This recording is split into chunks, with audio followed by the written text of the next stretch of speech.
Lots of correcting. Hello, YouTube. I almost forgot to push all the buttons. All right. So we are celebrating Mother's Day today, and we're going to be in Proverbs 31. But I want to start with this. Last year, one of my courses was about sermon illustrations. And so one of the things that we were supposed to do is take a box like this and start collecting sermon illustrations.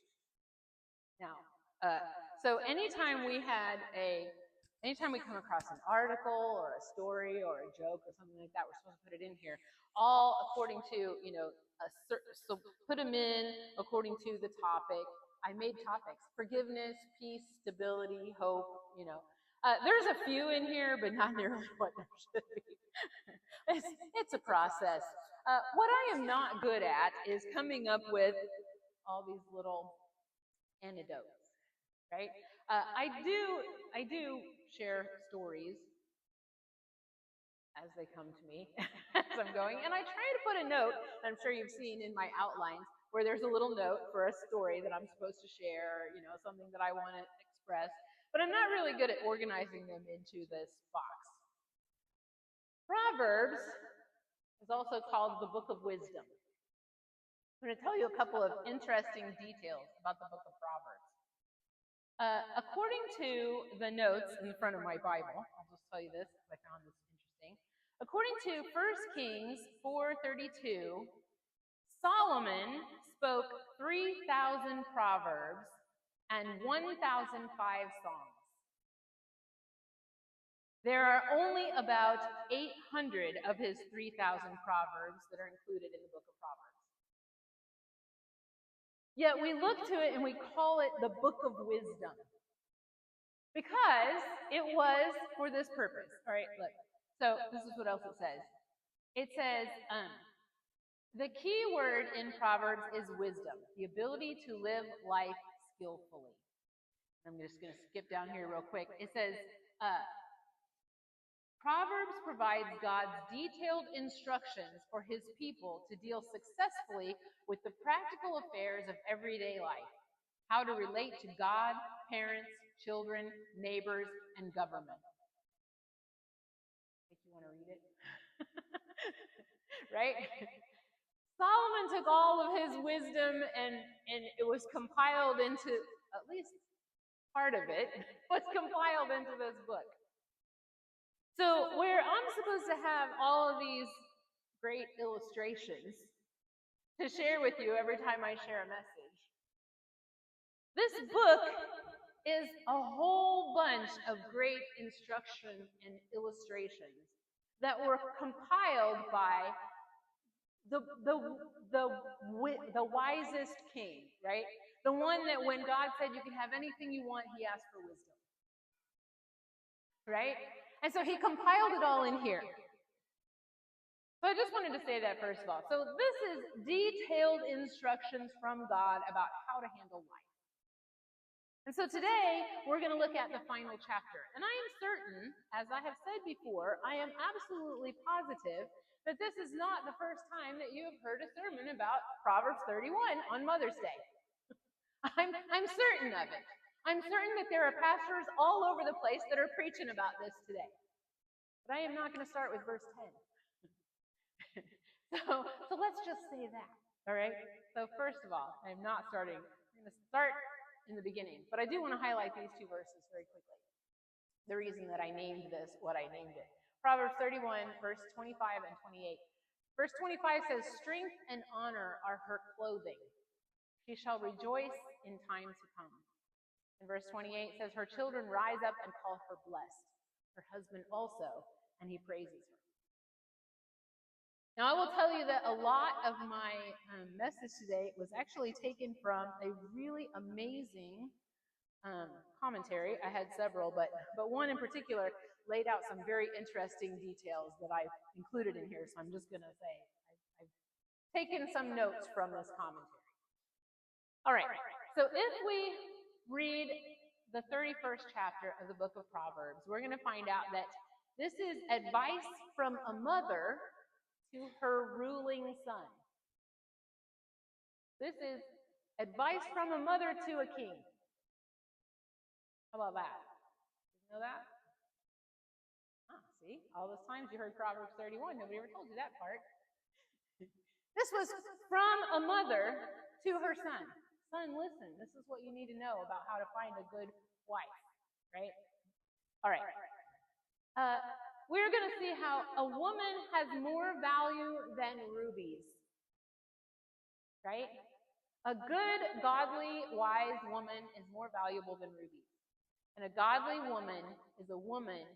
A godly woman is a wise woman. I don't know how I got two extras. All right. All right. So first, let's look at the first few verses in chapter 31. It says, the words of King Lemuel, the utterance which his mother taught him. Now, I want to say, first of all, that Solomon is attributed, most of the book of Proverbs is attributed to Solomon. This particular chapter, some scholars, there's no record of King Lemuel. And so sometimes they think that this is King Solomon. Sometimes they have different ideas about who this is. But anyway, so the words of King Lemuel, the utterance which his mother taught him. So in this book of Proverbs, in this book of wisdom, the last chapter says, this is what mom taught me. How about that? All right. What, my son, and what son of my womb, and what son of my vows? Do not give your strength to women, nor your ways to that which destroys kings. It is not for kings, O Lemuel, it is not for kings to drink wine, nor for princes intoxicating drink, lest they drink and forget the law, and pervert the justice of all the afflicted. Give strong drink to him who is perishing, and wine to those who are bitter of heart. Let him drink and forget his poverty, and remember his misery no more. You are set apart, right? So for starters, don't compromise who you are. Let that be for the people who aren't ruling and need to keep things in people who are suffering. She's talking about giving them intoxicating wine, and if you're suffering, let them drown their sorrows. You have no sorrows to drown. I mean, that's really what those first verses say, right? In verse 8, it says, open your mouth for the speechless in the cause of all who are appointed to die. Open your mouth, judge righteously, and plead the cause of the poor and needy. So the first advice that she gives is here, right? Don't give in to the things that destroy men. Keep yourself strong, right? You're a leader. Be a leader. Speak for those who cannot speak for themselves. And then she gets to the part you've heard. Right? Then she gets to look for a wise woman. Now, my notes said that in Hebrew, woman and wife are both the same word. So maybe your Bible says a godly wife, or a wise woman, or you might have any number of headings. I've seen many of them at the top of this chapter. But we're going to look at this. Look for a wise woman. So if you were going to think of someone in your life who has influenced you, who has had an impact on you, that you would consider them to be wise, what are some wise things that you might have learned from them? Right? I tried to think about this. I actually sent messages to my children, and to my children and to some other people that I could think of, and I said, tell me one thing that you learned from your mother or your grandmother or something like that. A piece of wisdom that you got from them. One of my favorite responses was actually from my daughter. She said, from me, she learned there is no problem so great that we cannot handle it together. This is something I said to them all the time when they were growing up. They didn't always get it then. But the idea was, I'm here with you, I'm in this with you, and it doesn't matter what's happening, we'll get through it together, right? And I didn't I hadn't thought about it, but that was what she brought. I had a couple of people who said, I didn't really learn anything from, I mean, my mom was kind of a mess. So, I don't know what kind of wisdom I got from her. I said, maybe the wisdom that you got from her came as a result of something that wasn't working, right? That's true too. One time my mother told me I couldn't change the world. I'll take that challenge. Right? She said, you can't change the world, Kate. You've got to let it go. I said, oh, I don't see it that way. My mission is to change the world in some way, right? So we can learn through the advice that we get from other people. Some of the answers that I got were less about wisdom and more just about, I learned a strong sense of justice from my mother. I learned, so I get these kind of responses. We have something that we have learned from the people around us. Proverbs 22:6 says, train up a child in the way he should go, and when he is old, he will not depart from it. We are training our children from the moment that they begin to walk, right? And so Lemuel's mother is still training him, even though he's a king. She wants him to know, right? God's plan included mothers and fathers that would train and teach children to follow God's commands, to do the things that God has placed them to do, to hold his truths as the norm and the rules over their house. And we all have that responsibility too. Who will we lead and guide and impart our wisdom into, right? I try to do it with my grandchildren all the time. My children, I still try to give them, wise advice also. But the grandchildren listen to it a lot more, I think. The children are like, yeah, I got this. I don't know, sometimes. All right. Now we're going to look at a woman more valuable. See, I said we were going to get out early, and now we've... All right. We look at verses 10 through 31. In the original Hebrew, and you may have heard this before, this was a poem designed around the alphabet. So each line in this section of Scripture would be in alphabetical order according to the Hebrew alphabet. Why would you do a thing like that? Right? Well, it was so that Hebrew children could remember it. Right? This poem was designed in such a way that it could be memorized. And one of the background things that I read said that actually pious Jews still recite this on the Sabbath in its poem form because you can remember it. It goes in alphabetical order, each line. If we break it down, verses 10 through 12 show a woman's value. Verses 13 through 27 show a woman's work, and we can break that down further as the work that she does in her home and the work that she does in her community. And finally, in verses 28 through 31, those who value and praise her. It shows how the people around her respond to all that she contributes. Right? There's a lot packed into this little passage that we've all read a million times. Sometimes, maybe you've read this, we'll just read it. All right, 10 through 31.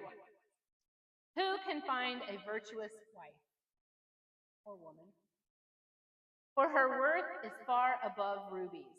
The heart of her husband safely trusts her, so he will have no lack of gain. She does him good and not evil all the days of her life.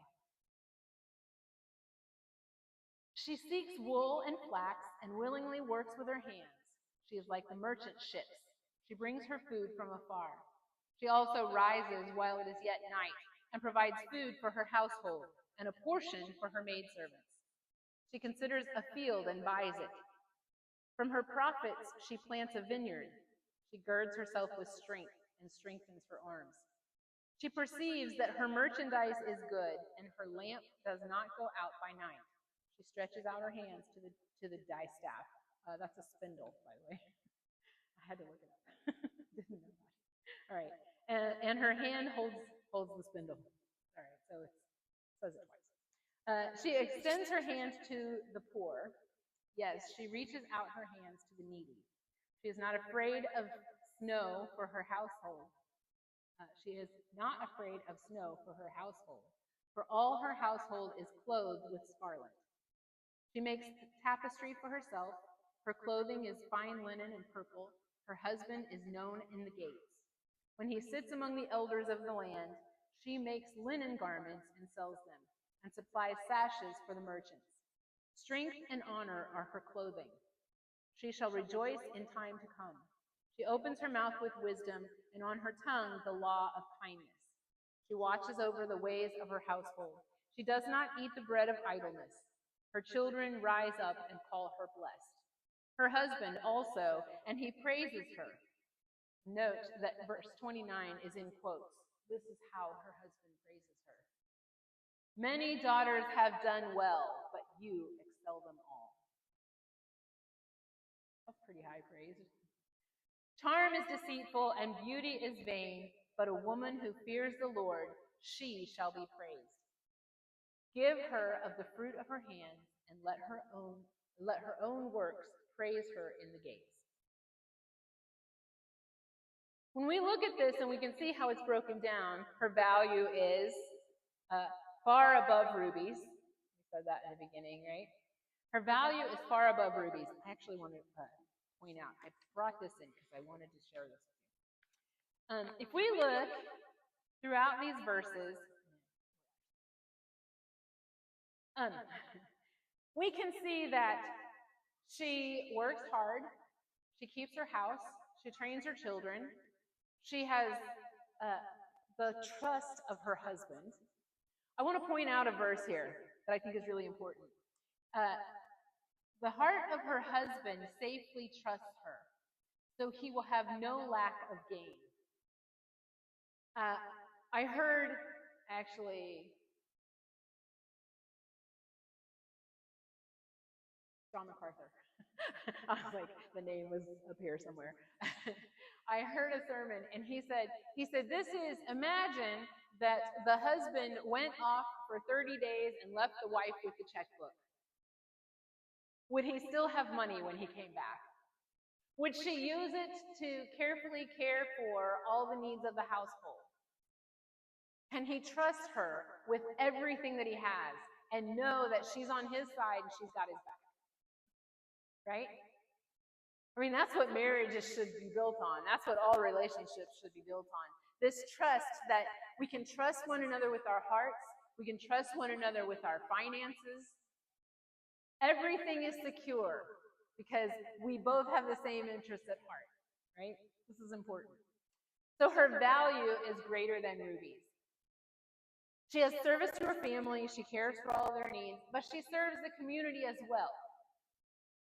She sees a need, she goes and she picks the flax, she spins it into thread, then she weaves it into cloth, then she can sell the cloth at the city gates. And she knows that what she's putting out there is good quality. She put everything that she had into it. And then she takes her profits from that and she invests it in land.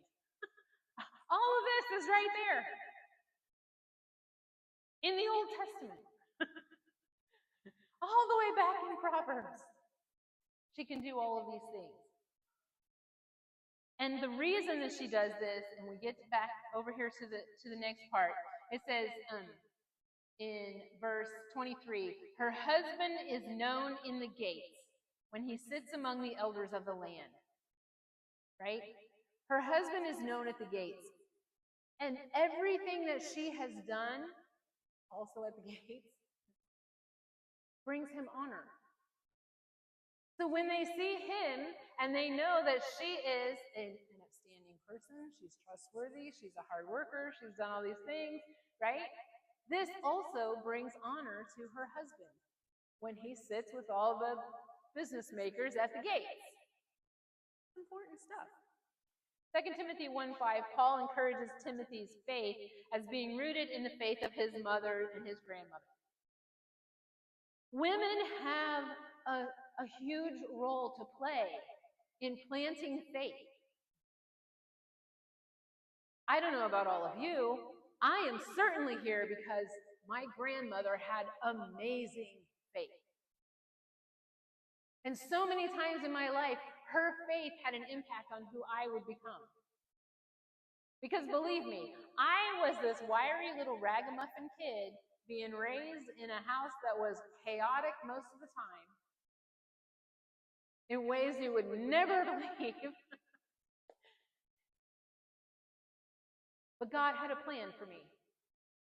And in my grandmother's faith, she continued to tell me who I was in Him. Don't let the world convince you of who you are and who you are not. God knows who you are from the very beginning. And He gave us women to tell us, to teach us, to show us His love and His ethic and His character, right? Grow your faith and pass it down, not according to someone else's life. Not according to someone else's life thing. When we read Proverbs 31, I know there are a lot of people who get intimidated by it. I cannot be all those things. My life is crazy. I'm a hot mess. Right? This is a journey. For starters, though, I think it's important to point out that she's telling him, Mom is saying to her son, find a godly woman. Here are the characteristics of a godly woman. So if you look at that list and you think, there is no way that I can be that, give it to God. Because He, from the very beginning, set you apart as a godly woman. The moment that you gave your life to Him, you became the thing that should seek out how to be a godly woman. A lot of times in today's culture, this gets kind of messed up because we don't like to say in our wedding vows anymore that I will love, honor, and obey. Nobody likes to say they're going to obey their spouse. I absolutely do. I absolutely do.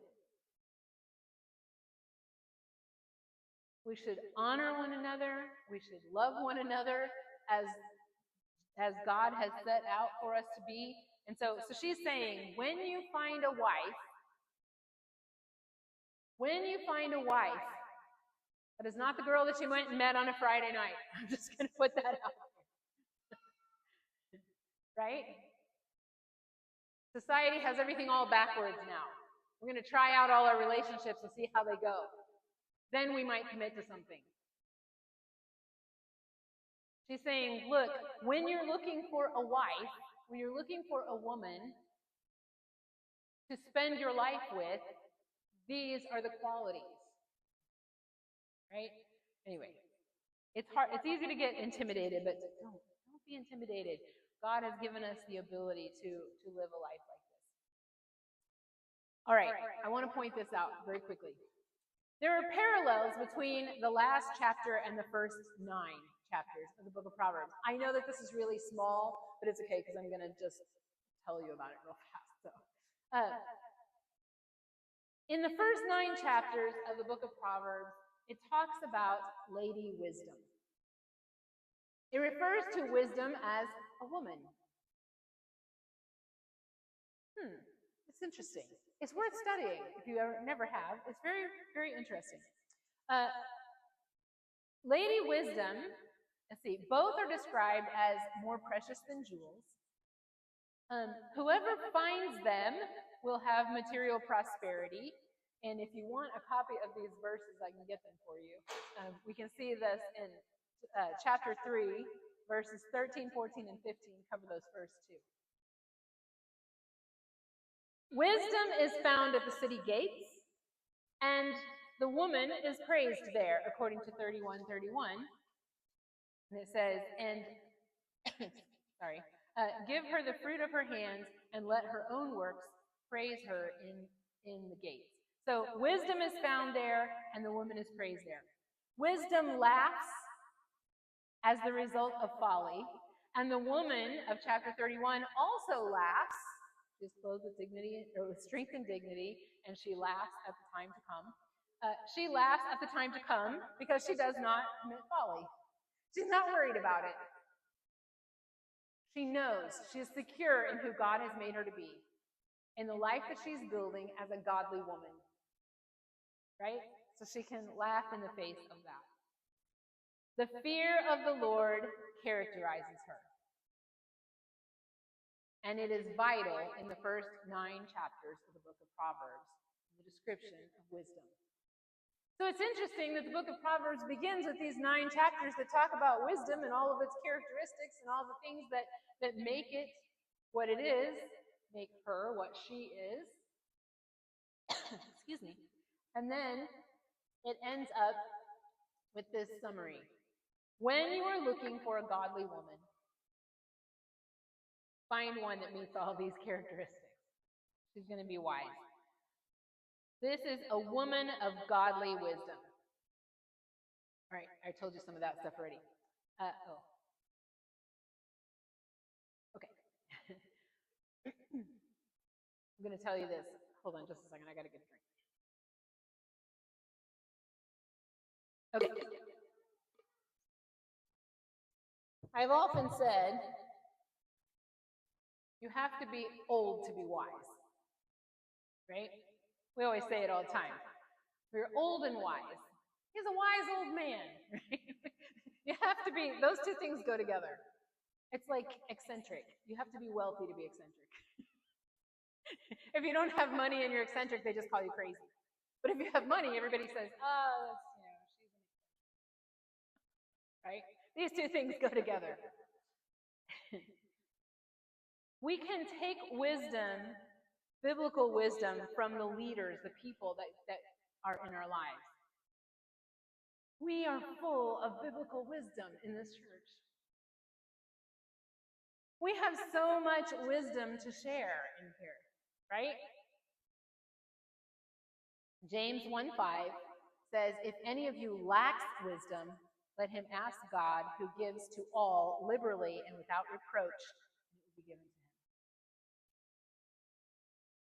If you feel like you are lacking in wisdom, if you feel like you are missing out on some of these things that make the godly character in you, pray for it. Ask God to grow it. God, give me wisdom. King Solomon asked for wisdom, and God gave him lots of it. Right? We can ask for wisdom. God encourages us to seek wisdom in all that we do and to teach it to others. Women, pass your wisdom down, even and especially to future leaders. If you have someone in your life that you just feel like they're a handful, right? I always tell parents when they have that one child out of several that they go, oh man, this kid, I don't know how I'm going to handle this kid growing up. I say, that is a future leader. But you got to teach them how to lead. Because otherwise they're going to figure it out on their own because they're doing it naturally. So you got to put some wisdom in there with that, right? So especially those future leaders, figure out how to pass your wisdom down. Measure your value according to God's standards. I tell young people all the time, measure your value according to God's standards, not someone else's 30 seconds. If you see something on social media and you think, how can I ever live up to that? That's not what we're measured by. You don't know how many takes it took to get there, right? It's easy for us to look at other people, other women especially. Women are notorious for looking at other women and going, man, I wish I was as put together as that person is. You don't know what it took for them to get there. Right? They probably are looking at you and thinking, man, how does she make it look so easy? Right? Women we're bad about that. We measure our value according to everybody else. Stop. We measure our value according to God and what He said about us, who He says we are. That's the first step to having godly wisdom, knowing that you don't have to measure by anything except for what he says. Start there. Get wisdom with a biblical foundation and pray for it often. God has called women to train and care for their families and their communities. We lead by example, we lead with dignity, and we lead according to God's design. That's what we're called to do. And men, encourage your women. Encourage your mothers, encourage your sisters and your daughters and your granddaughters, and encourage them. They need lots of it. Even if they are total chaos and a big giant mess, take a second and find the thing that they're doing well and praise it. Because believe me, they do not hear enough of it. They hear a lot of other advice and a lot of other people saying, oh yeah, you got to do this and you got to do that. And you got to tell them what they're doing well. Right? Tell them what they're doing well. I had the privilege of sending a Mother's Day gift to my daughter-in-law.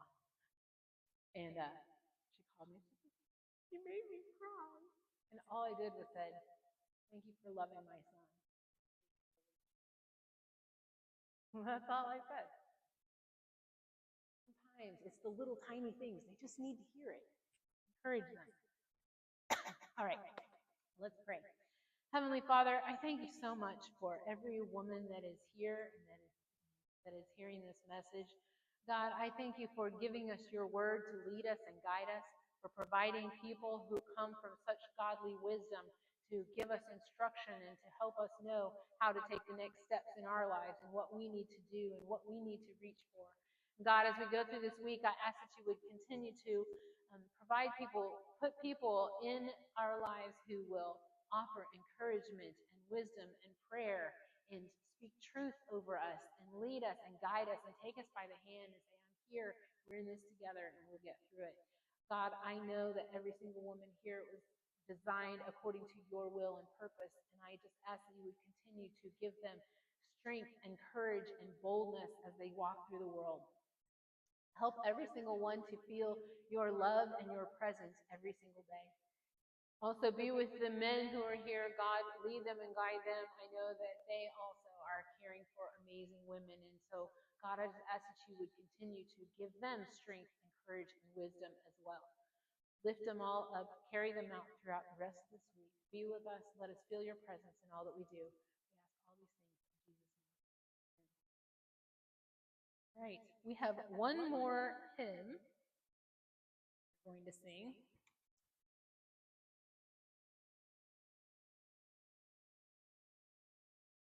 On 452.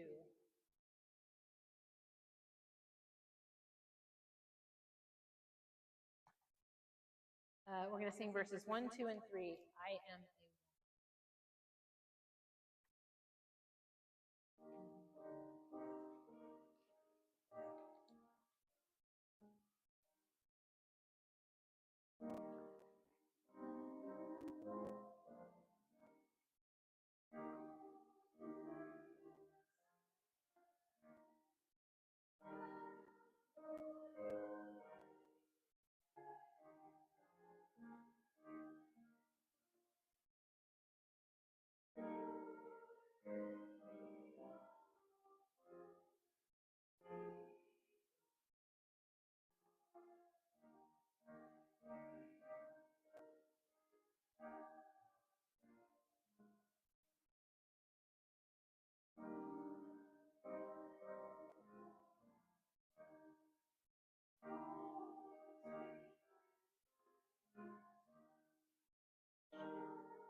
Now, may the Lord bless you and keep you.